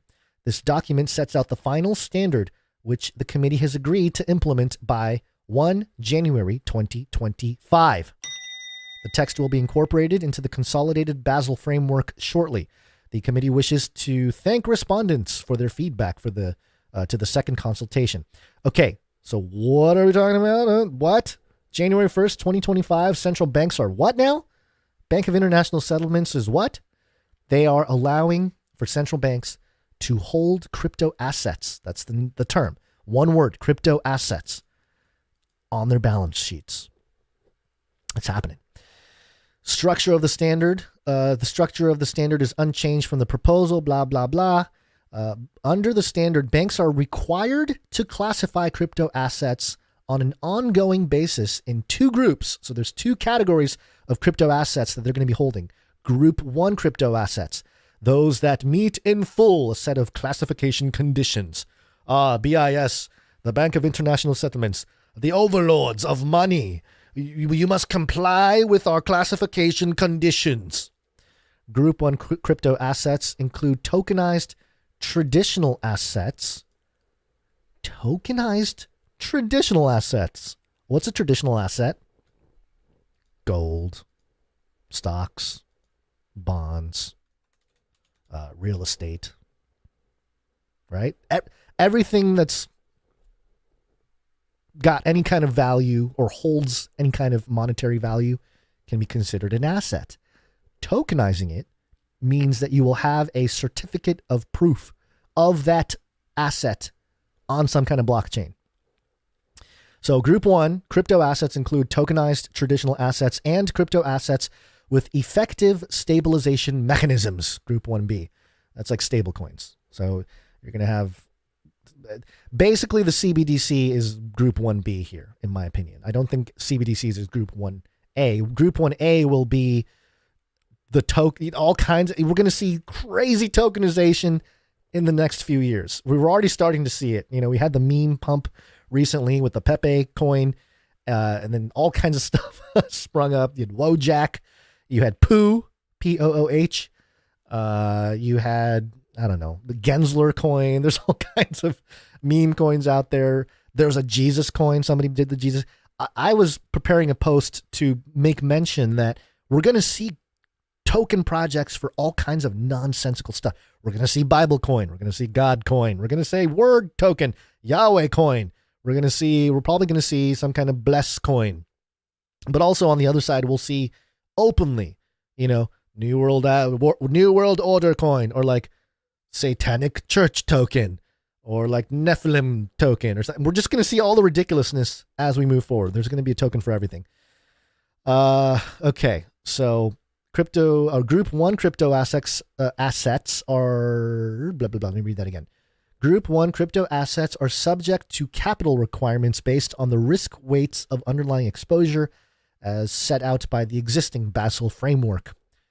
Group 2 crypto assets, those that fail to meet any of the classification conditions, as a result, they pose additional and higher risks compared to Group 1 crypto assets, and consequently are subject to a newly prescribed conservative capital treatment.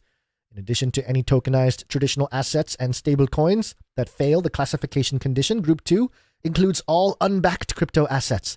A set of hedging recognition criteria is used to identify those Group 2 crypto assets where a limited degree of hedging is permitted. Okay, so basically, any crypto project that your people are speculating on would be Group 2 crypto assets. And what's hilarious here is that, Dogecoin would fall under Group 2 crypto assets because it's not really backed by anything. It's sort of a meme coin, which, by the way, they're creating their own chain, right? Or they kind of already have their own chain, but they're thinking about creating meme coins on Dogecoin, the Dogecoin big blockchain, which means you'll have meme projects built on a meme project. It's memes all the way down. Group 2 exposure limit. A bank's total exposure to Group 2 crypto assets must not exceed 2% of the bank's Tier 1 capital and should generally be lower than 1%. So it's hilarious that the Bank of International Settlements is like, hey, look, banks all over the world, you can hold your, tokenized assets, which I'm sure the stock market's going to be tokenized, and bonds, and all that will be tokenized. Some of the stuff that governments have may not be, because Bitcoin will sort of replace a lot of that. You don't need necessarily certain types of bonds if you have Bitcoin. But besides the point, you'll have all that, the traditional stuff that's being tokenized. And then you'll have the fringy crypto stuff. But, hey, if you're going to hold Dogecoin, central bank, make it under 1%, under 2%, preferably under 1%. But how hilarious is that? And also, here's the other thing to think about. Do you think central banks haven't touched crypto? I think, and I don't know because I don't have the blockchain forensics data in front of me, but I lost quite a bit of crypto in the Celsius debacle last year, which was a centralized, admittedly, lame decision. I liked their ideals at the beginning, but clearly things got changed over time. And, if you don't pay attention to exactly all the stuff being changed, it's kind of like a bait and switch. And yeah, lost a lot of crypto in that. Hopefully going to get something back in return with the Chapter 11. And it's been ongoing for a year now, so who knows? A lot of people got hurt with FTX and Luna and all these crypto projects. Where did all that value go? Where did all that crypto go? Just makes me wonder, right? Like, hey, who actually has those assets now? Because yes, all these people used it and spent it and leveraged it and did all these not intelligent things with it, got way too hyped during the bull market and got way too leveraged a lot with each other, which is part of the reason why this whole thing fell apart. when Terra Luna collapsed, it was like a domino effect, right? All these others started to collapse, which clearly it wasn't just crypto, it's the banks too, because the banks are collapsing. This is a long tail collapse that started with crypto in this last bull cycle turning bear, which again, with crypto, it happens every 4 years. So it's not too surprising there, but it's sort of timed at a point where it's strung along the traditional banking system as well. And now we're all consolidating, and the US dollar is basically JP Morgan coin. You know, that's basically what's happening with the way Chase and JP Morgan and some of these bigger banks are taking everyone's dollars. So I am convinced that the central banks around the world already have a lot of crypto, just not publicly on their balance sheet, but probably have been gathering their crypto, getting it from places like those debacles from FTX or Celsius or Voyager or whatever other crypto stuff that went down. So they already have a bunch. This is how the government came. This is how the US government got a bunch of Bitcoin. Mt. Gox happened. They intervened. They took all the Bitcoin from the criminals, or they found it, or whatever, and they just held on to it. And it wasn't until recently that some of it got released back to the people that actually owned it. And they didn't get their crypto back in kind. They got the dollar value back, which is a crime, in my opinion. It's a crime that you can get rug pulled by a company. Rug pull meaning that, you know, they can steal from you, basically. You go to Chapter 11, you go to some kind of bankruptcy proceeding, and you don't get your money back in your assets. You get your money back in the dollars when it was filed. So if Bitcoin was $100 and you had 3 Bitcoin on Mt. Gox or something, 3 Bitcoin right now is what, $60,000, something like that? More than that? You're getting $300 back, right? So it's ridiculous. It's absolutely ridiculous. So anyway, so that's why I think the central banks have already been gathering their crypto. And January 1st, 2025 is the somewhat scheduled next year of the next peak of the crypto bull cycle. It just repeats every 4 years, folks. Until that breaks, I don't know what to tell you. Like, it's going to just keep doing that, where every 4 years it peaks, and then there's a huge drop off, and then it builds back up every 4 years, peaks, huge drop off, and the peaks are higher, and the dips are more significant because there's more money. And actually, I think this last time they manipulated the crypto market so much that they were able to split the peak to 2 peaks, because in 2021, it peaked once in May, dipped, or maybe it was earlier than that. Maybe it was like February or something. Got to look at the charts. But anyway, it peaked, dipped, peaked again at like 70,000. It was 69,000 actually. And then the big crash. And so I think they averted a $100,000 Bitcoin, one big run up, by splitting it up into 2. So this next time, January 1st, 2025, as 2025 comes around and central banks start announcing, hey, we got crypto on our balance sheet, people around the world are going to be, oh my gosh, we're going to buy crypto. Boom, huge bull market. That's when these central banks sell. They dump on the general public, and boom, they have all the money again, and the people, and then you can just rug the markets, and everybody's left holding huge bags of, central bank coin, or I'm a shill coin, or whatever it is, and most of them will die. Some of them people can hold for the next cycle if you can wait that long, but that's just kind of how the game is played. That's how wealth is being sloshed around between these institutions and the general public. So it'll be interesting to see, but I think it's a bigger deal than people realize. This idea that the central bank and the Bank of International Settlements openly suggesting that they are openly declaring that they will hold crypto assets starting 2025. Keep in mind, as we go through the 2024 elections, I'm telling you, it's going to become a big issue, because whoever gets in charge, we had Robert F. Kennedy Jr. announce his, his presidency, but also he's accepting Bitcoin. He became the first presidential candidate to accept Bitcoin. And then this I forget this, I think it's an Indian American guy who's a Republican. He also announced that he's, pro Bitcoin, and his whole platform is basically pro Bitcoin. So we're going to start seeing that more and more.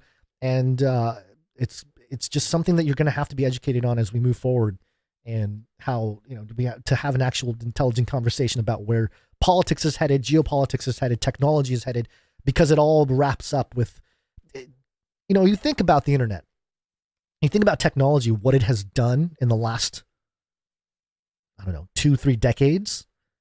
It has completely changed print media. It destroyed print media, right? It destroyed video rental, like Blockbuster, things like that. You can name, it destroyed the phone industry at large, or at least, the traditional forms of phone. So communication. What's the only sector that has not been truly affected by the internet age in like a true revolutionary way? It's money. We're still on this old system while we have all this technology that works way better.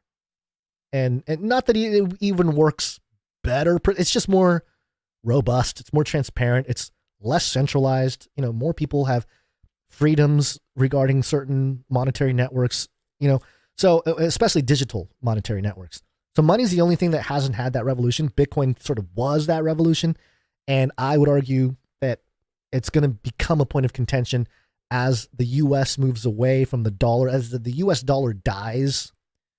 And it's not a overnight thing. It's a process. It's going to die over time.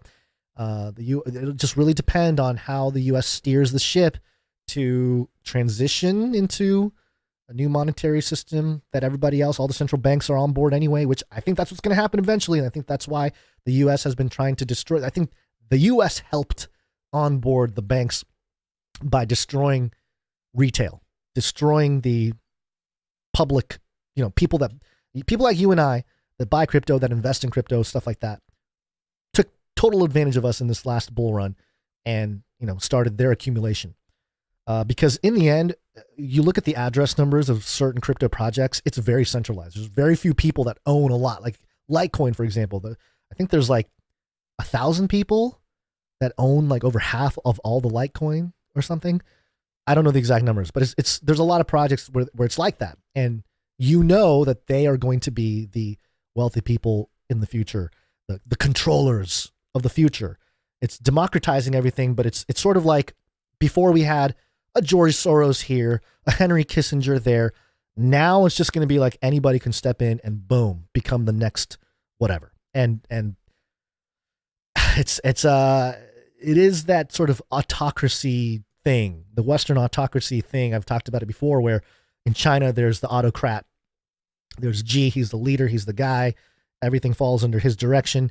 In the West, we don't have an autocracy, at least an open autocracy. Ours is more in the context of a corporation.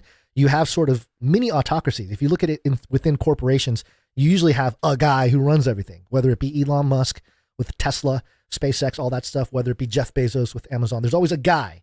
And, I've called them technoligarchs, but they're also within their own ecosystems, autocrats, because Jeff Bezos, although he stepped down as CEO, he's still the Amazon guy, so in that regard, we already have these autocrat authoritarian types in the technocracy in the West, and that'll just become more and more relevant. And it's also a rat race because we're going to see the first trillionaire probably in the next 10 years, right?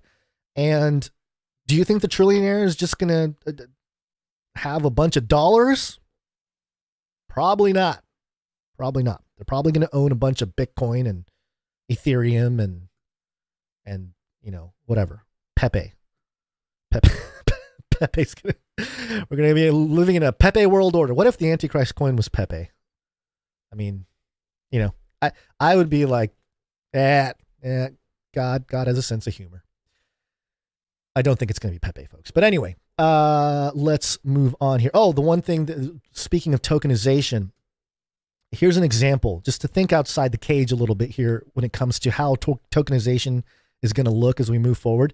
Social justice, like we've seen in the last decade, and how crowdfunding worked with social justice, that is going to become a more tokenized thing. So we're going to see things that are sort of community tokens. It's not just the meme token, that are more community-based tokens. Here's an example of my interpretation of it, okay? It's not the story that matters, it's sort of my analysis of it. So this is ABC News, and the headline is, "Who pays for medical bills after mass shootings?" And, the cost for gun-related injuries fall on taxpayers and employers, experts say. And they mention a number, it's like 18 billion or something, around in the whole country. I forget what it was. It's 2.5 billion. There it is. Counting for roughly 85,000 gun violence survivors each year, the added costs of the initial treatment totaled $2.5 billion. So billions and billions of dollars being spent to treat these people who have gotten into mass shootings. Now, follow me here, okay? This is sort of I guess it's like a red book type of thing, but you can, you just follow me with the logic. Now, imagine we've had social justice in the forefront. It's still around, right? Although a lot of people have sort of exposed it for what it is. There's still a lot of people who support it's becoming more extreme, which is also part of the polarization process. But think about social justice tokens, like token projects. Think about a gun control token. It sounds crazy, right? But think about this. Imagine a token that you can buy, and if you trade or whatever, the fees on the network, right? All the money that's collected from the fees of using it to trade or to whatever, using that currency, the cryptocurrency, let's just call it social justice token. All that funding goes to actually a program like this, for example, gun control coin, okay? You buy gun control coin, you're basically helping a sort of pool of money, a sort of crowdfunding that pays for the victims of a mass shooting. Now, great. That sounds wonderful. That sounds like a more democratized way to do things in terms of helping out your fellow man in this country. In principle, right? It never really works out, but it just sounds better, right? Great. So a bunch of people buy a gun control coin. Now, here's where the debates start coming in and things get crazy. How do you determine what a mass shooting is? Now, right now, I believe it's like, if I'm not mistaken, I think 5 people. It's either 3 or 5. I'm not going to look it up. I forget what it was. Maybe somebody in the chat can look it up. There's a certain threshold where it's got to be a certain number of people shot to be considered a mass shooting. And so it's not for anybody, any shooting, right? So, I mean, can you imagine a situation where you're at some public location, a guy comes in, there's a shooter, he shoots you, but then you're like, you better shoot like 2 or 3 more people. Otherwise, we're not going to get this cash from gun control coin, right? I mean, think about and then who gets to decide that number, right? So there's all these issues that are political in general. But it's like this weird incentivized culture that we will create if we have this type of financial infrastructure. So I'm not saying it's perfect. I'm actually saying that it'll cause or create new problems that we don't even foresee with the tokenization of all kinds of stuff. And it's just an example here because, this article, again, it just talks about the problem and how there's no funding and the issues with guns and yada, yada, yada, and the social issues. And we've heard it all. We understand the problem. They've been shoving the problem in our faces for decades now and really heating it up the last few years with gun control in particular. And there are sort of logical ways to handle it and there are illogical ways to handle it. And it is also guns being kind of the last layer of self-sovereignty in the West. You take away your ability to own a weapon or to defend yourself in that way. And the only people that end up with guns are criminals and police. And we've heard that argument from the right, which is, I think, a true argument. I think it's a true argument that if you take it away from the citizens, and obviously the people that will have it are criminals and the police. And in that case, your average citizen loses a certain level of protection in this country. And if that trickles around the world, well, we see countries that are already having that problem where, there's not mass shootings, great, but there's other problems. It's a human heart issue. So anyway, beware of tokenization. Tokenization will tokenize everything. And that's where a lot of the surveillance comes in, a lot of the data control comes in, and everything else. So there you go. All right, one more crypto. Oh, I forgot to play the crypto jingle. Is this a crypto?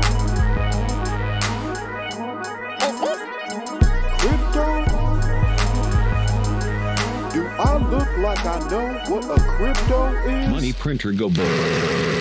Bitcoin go to moon. Oh yeah. All right, one last thing. Antarctica. So a new discovery. Antarctica. Antarctica. The birds now are clearly in the bottom of our planet. Advanced Antarctica. Antarctica. Climate crisis. Penguins.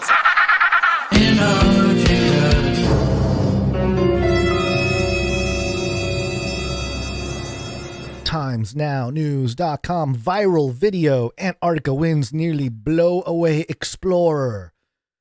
I thought this was fake or maybe AI or something. Very intense footage. 13 seconds of I'll play it here. Hopefully it plays. What's going on? It's giving me the circle. Play. Oh, there it is. Do we want sound? Do we get sound? Oh, of course, music. So basically the video is of somebody on a camera facing a doorway, and in the doorway is an individual who the door's open, obviously, and there's a crazy storm going on outside. I mean, it looks like they're on a train or something. The winds are so fast, and this person is trying to close the door and not getting a lot of help. And I want to say, what is that guy doing? He puts his hand out. I'm filming it. Guess I'll put my hand out, try to help you. Ridiculous. Anyway, yes, be scared of Antarctica because it's where the weather is cold and stuff. But more interestingly, the Jerusalem Post. Why does Iran want to send a Navy flotilla to Antarctica? Analysis. Iran says that it could achieve direct access to the polar region and therefore claim sovereignty in that area. Oh, okay. Interesting. Iranian pro-regime media reported on Saturday that the country wants to send elements of its navy to Antarctica in the near future. The Tasnim report did not specify all the details, but said that this has been an objective for Iran for many years. In fact, reports back in 2012 suggested Iran wanted to expand its presence. Iran recently sent 2 ships around the world on a major journey. Those ships went to Brazil and other countries. Iran is trying to show off that it can project naval power far from home. Iran's symbolic Navy trips around the world. The real meaning of these Navy trips is largely symbolic. Of course it is. Iran has a small navy. It has a more dangerous and threatening maritime element in its IRGC naval force. The official Iranian Navy is different than the IRGC Navy. The IRGC naval units routinely harass foreign ships in the Persian Gulf and try to challenge the U.S. presence. Iran also has used drones to target commercial ships and recently seized 2 tankers. Iran notes that its recent around-the-world trip took place using 2 ships. We already know that. Thank you very much. The report notes that there are now 30 countries with 70 active research centers on the cold continent. 30 countries, 70 active research centers. So this is a point of pride for Iran. Russia and China are also involved in Antarctica. Iran, China, and Russia have collaborated on naval issues in the past. I like how this article, J-Post, is trying to connect the dots for us. They're like, Iran wants to go to Antarctica. China and Russia also like to go to Antarctica. Iran wants to send their navy. Iran, China, Russia have collaborated on navy. It's just like, okay, we get it. All right. A point of pride for Iran. We get it. Iran says it could achieve direct access to the polar region and therefore claim sovereignty in the area. Why do all these countries want sovereignty in Antarctica? I wonder. Going back to the whole top of the show, Adam and Eve story thing, it doesn't have to be true, but all they need is for people to believe, elite people to believe that there's a pole shift coming, that Antarctica is going to end up at the equator, and California, the United States is going to be the new South Pole or whatever. They just need to believe that narrative to fund all this kind of stuff and to go to a place like Antarctica, because who knows, once it melts, who knows what we're going to find. It's not just going to be resources and clean water. It could be a whole civilization. Hey, right? So I think that's, again, the narrative being pushed in the elite circles, which makes sense why they're doing the space stuff. They're doing the seed vaults, right? They're doing all kinds of stuff to try to prepare for something. The modern day Noah's Ark, a seed vault in Antarctica, some kind of Ark ship where you're off world, if something happens. And one of the things that the whole Adam and Eve document talks about, the Adam and Eve story by Chan Thomas, recently declassified by the CIA about 10 years ago. What it talks about is magnetic fields and how magnetic fields has all kinds of different effects on not just the Earth's, whatever, the shape, not the shape, the, angle. If you believe in a heliocentric, at least a globe Earth, then, your magnetic field strengthening or loosening will allow in certain things from space or whatever. You have these different narratives, threats. If I'm just going to distill it down, right? You have these threats. And one of the things the science has shown is that when there is a different magnetic field going on, the behavior of mammalians, like humans, can change. I think the experiment was they did it with rats or mice, I guess maybe just rats. They had different magnetic fields in each of their things, and they noticed that people that had lower magnetic fields, or not people, the rats that had lower magnetic fields acted more erratic, they were more anxious, they were more like, blah, they were like crazy. Whereas, if you had the proper magnetic levels, then they were fine. So in that way, talk about using magnetic field technology or, manipulating it to try to change human behavior, whether it be the whole magnetic field up there or something more local, using lasers and stuff like that. You can create panic attacks in a huge population or huge crowd, stuff like that. So again, it just seems like a narrative is forming, the sort of perceived truth about where we are, what we're doing, what the plan is all about. Because, if documents like this come out and your general public sees it and they're like, oh man, I don't know about this climate change stuff. There's a lot of hype, not a lot of science when it comes to the climate change stuff. But then these same people hear about, the CIA has known that there is a cataclysmic event coming. And so what do we need to do to protect ourselves? I'm on board with the CIA people. I want to be where they're going to be at when this all goes down, whether it be underground bunkers or on a space satellite up there while everything else rotates on the ground. And the way they make it sound too, in sort of the outline in the Adam and Eve story, is that this has happened multiple times and that there were past civilizations that were advanced. And so they're survivors from past eons, so to speak.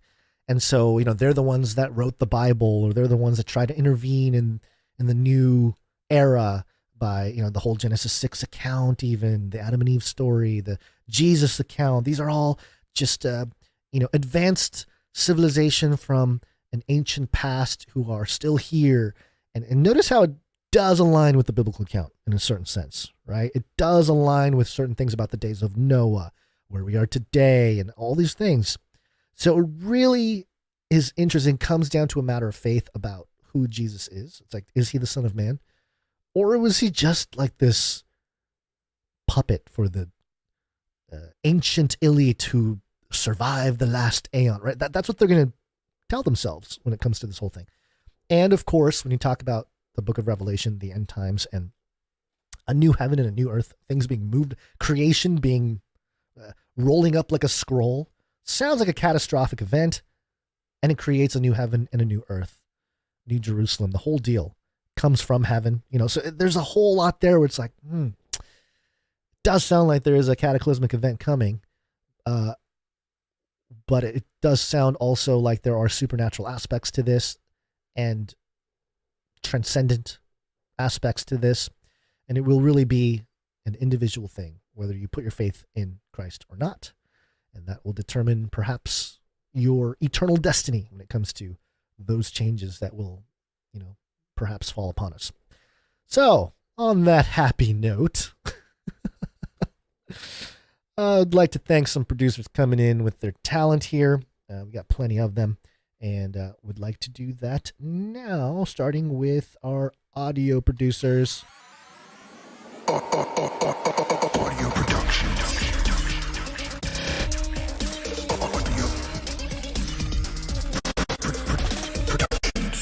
All right, we got a thing from Jonathan F. Do I have Jonathan F's jingle? I don't. I got to find that thing. I really need to get on that. Yeah, because Jonathan F. did. He had a couple things actually he sent in. First off, a note, just in case we need it ahead of time. I made a 3-2-2 streak jingle. 3-2-2. Brilliant. And of course, to go along with it, he had art. Jonathan F. had a little drawing here. It says CCNT, kind of in like a graffitic. It's not straight graffiti, but it's kind of like a graffitic type font. I don't know how to explain it. Kind of a thinner graffiti font. And then he's got a cage with an all-seeing eye in the middle, and the cage is open, and looks like the bird is flying free. But the other side of the cage is a robot arm. It's a flippy arm holding a spatula. And then on the bottom it says "Think outside the cage" to go along with the jingles. Thank you very much, Jonathan F. Appreciate you contributing with your talent as always. We also have something from Little Owen. Little Owen sent us a note. Thanks, Basil and Gons, for being faithful to the Lord's calling. I hope in some small way this song will encourage. So this is called "To the Watchman." I'll play a few seconds now.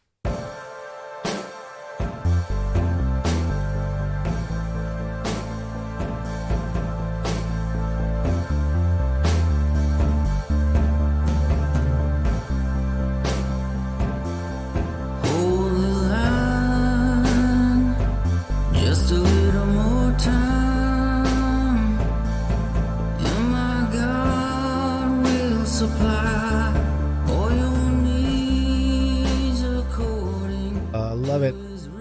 Can't wait to hear the whole thing at the end. Love the bass line on that. Hear that bass line? It's all groovy. I love it. Thank you very much, Lil Owen. Appreciate it. And continue the fantastic work contributing with your talent. Thank you. All right, we got some art. One art, please. We have Sir Dove. One art, please, from Dove. And, do I have the piece up? I do not. Oh, I thought I had it showing. Sir Dove has a note, and it says, "Peace for this week's Bible artwork. I did an illustration for Micah 6:8. He has shown you, oh man, what is good, and what does the Lord require of you, but to act justly, to love mercy, and to walk humbly with your God. Hope you guys like it. Keep doing what you do, and I'll keep praying for you." And Dove. All right, yeah, got another one of these Bible artworks here. You got a cloudy kind of background, and then it says "act." It's got a little happy face on sad face or face on the act. The A there on the act is cool font. Act justice or justly, love mercy, walk humbly with your God. Thank you very much, Sir Dove. Appreciate the art as always. And let me see here. I'm going to double check something because I did not see a microfiction from Stephen S. Oh, there it is. Was that it? Oh, it is. Okay. I did miss it. Sorry. All right. We got some microfiction. Microfiction. Time. Microfiction. Aha. And this first one is from Runk Smash. I apologize. I feel like I'm in mud. I'm sludging through this. Runk Smash, yes. Runk Smash. Sprinting down an alley marked with X's and O's, the young woman looks behind her. The coast is clear for now, so she knocks on door and bends over to catch her breath. And when a slot opens, she says haltingly, "Tweet, tweet, hungry boys." The door opens.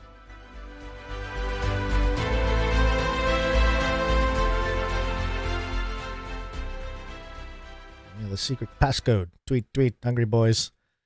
Better say it if you want it's like an abracadabra, except not pagan. Thank you very much, Runk Smash. Appreciate that. We also have a microfiction from Stephen S. I believe that is it here. Yes. Yes. Okay, here we go. Stephen S. Where's my music? Deep in By My Text Laboratory Aquarium, Bill, the beta, swims around a goldfish. Charlie, what's that on your head? Dunno. Last thing I remember was getting caught in a net.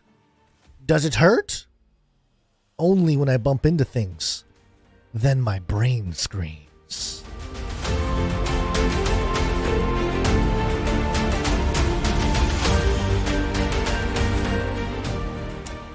Yes, and this was in reference to an article, that we covered earlier in the year, why researchers turned this goldfish into a cyborg. Yeah, remember that one from a few episodes ago? So there you go. Thank you very much, Stephanis, for the microfiction. And, of course, the show would not be possible without the people coming in with their time. You know, we're grateful for the people coming in with their talent. Many ways to submit your art. You can do canarycry.art. You can go to canarycry.report if you want to give us a story, but it really does help us build the culture behind the community here at Canary Cry News Talk. And one of the things we like to do with the producerships is, again, people producing with their time, starting with the Clippies. Clippy on those videos. Thanks. Yes, thank you very much to, I always mess this up, Emsworth, Faye Liverin, Jones, and Laura. Thank you very much for your contribution, your time, putting together the timestamps, which are very, very helpful in navigating, looking for times when things were mentioned or reported on. Appreciate it very much. And their work would not be possible without the... I've been talking all wrong. I'm crazy. Clippies. The Clippies are the ones that I'm trying to thank. We need Basil back. Clippies. Sorry. I played the whole jingle. Clippies. Yes. Clippies. You are the ones. You are the precious ones. Emsworth. Jones. Faye Liverin. Who did I miss? Laura. You are the Clippies. You are so welcomed and appreciated. Thank you very much. The Timestampers. Timestamp. It's hard work. Timestamp. Different set of people, but still contributing with their time. I want to thank Jade Bouncerson for doing the timestamps for episode number 625. Appreciate you and appreciate all the other timestampers. Let's see. Oh boy, I gotta get out of here. I have somebody. I gotta go pick up my daughter today, and so that's why we got in a little bit early. Normally we would go through meetups. We would go through supply drop. Hopefully you guys all know about it. Click on the links to find out more. CanaryCrySupplyDrop.com, CanaryCryMeetups.com. Definitely important as things unfold here. But gotta get out of here. Getting short on time. Apologies. We'll have another show on Wednesday. That is the 24th. Oh, by the way, today is Bitcoin Pizza Day too. So congratulations to the guy who spent 10,000 Bitcoin on a couple pizzas. I forget what year it was. Was it 10 years ago? 2010. No, 14 years ago. Let's see. Let's see what the 10,000, what's the price of Bitcoin? I'm going to say 26,000 right now. Let's see. Oh, yeah. $260 million. I'm sure that guy who spent what is equivalent to $260 million to buy two pizzas, those pizzas better have been the best pizzas in the world. And if you'd like to not be that guy, tell people about Canary Cry News Talk. I don't know. Share the show, folks. It's one of the best ways to get new people checking out the podcast. And of course, we've been at this for a long time. And again, we appreciate those who have been with us through the good, the bad, and the ugly. And for those who are new, welcome. And we're a weird bunch, but we love Jesus and we love the truth. And we're just trying to understand the world through the lens of biblical prophecy. And it really does. There's comfort in that, I know people think from the outside, maybe like, oh, you're end times people, you're fear mongering, but no, we're really the grounded folks who are like, yeah, seems to be all going as prophesied. So there's no need to truly panic. Like the urgency is to fulfill the Great Commission, to get people saved, to share the gospel. And I think that's the focus here. So if you want to be a part of that, join us, hang out with us, even help produce the show with your time, talent, treasure. We appreciate all of you who do. And but one way you can also help is by sharing the show. We call it rattling cages here. You can walk up to friends and family who don't understand this stuff or don't see the world through the same lenses that you do, and you just shake them. The end of the world occurred pretty much as we had predicted. I want to shake things up, stir up some controversy, rattle a few cages. Hey, stop that! You'll never silence me. I'm the last angry man, a crusader for the little guy. Leave the bird alone. Never. Rattle a few cages. Rattle a few cages. The human race will have every opportunity to improve. And if they don't? Ask Noah. Ask Noah. All right. Well, friends, family, it appears that it will be me again on Wednesday. Sure, you're getting sick of hearing my voice not broken up with Basil's. Maybe I'll bust out the Basil robot a little bit more next episode, just so we get, a little more Basil in the show while he's gone. Let me see if I can find it here. I might be able to pull up. Because there's some ISOs of Basil over the years that I collected that may come in handy. Everybody knows the Yeah. The hype. Gotta get that hype, bro. There's the interesting. That stuff. Maybe we'll get more of that on Wednesday. Thank you very much, everybody. We're going to play that one song by Lil Owen at the end, and then we're going to call it an episode. Thank you. Have an awesome day. God bless everybody. And remember to think outside the cage. I love the Great Reset. This is the way. This is the United States of America, for God's sake.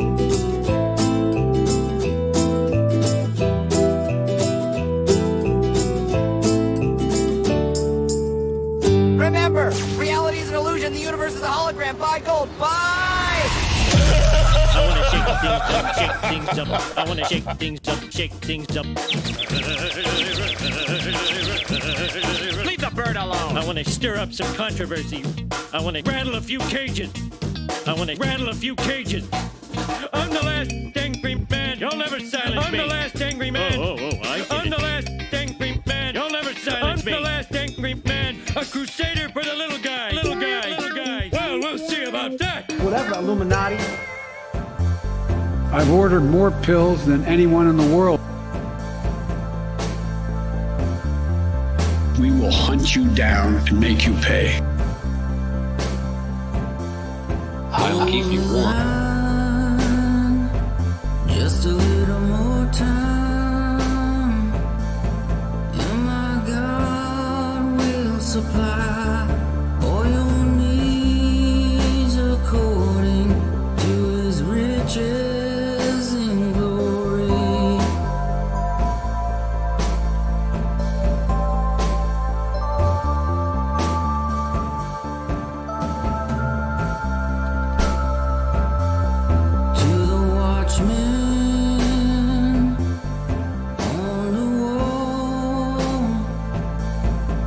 Just heed to the spirit and keep sounding the call. Don't stay silent at all.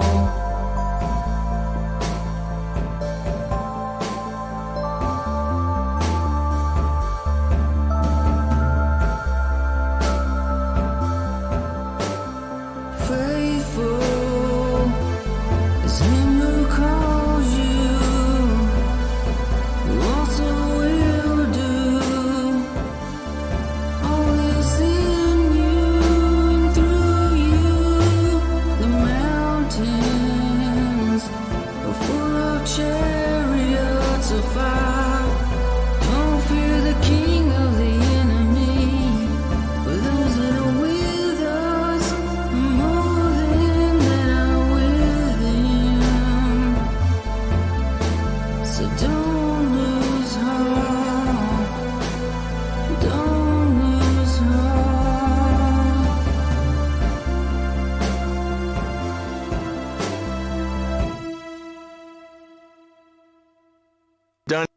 Don't even get me started on bidets, man.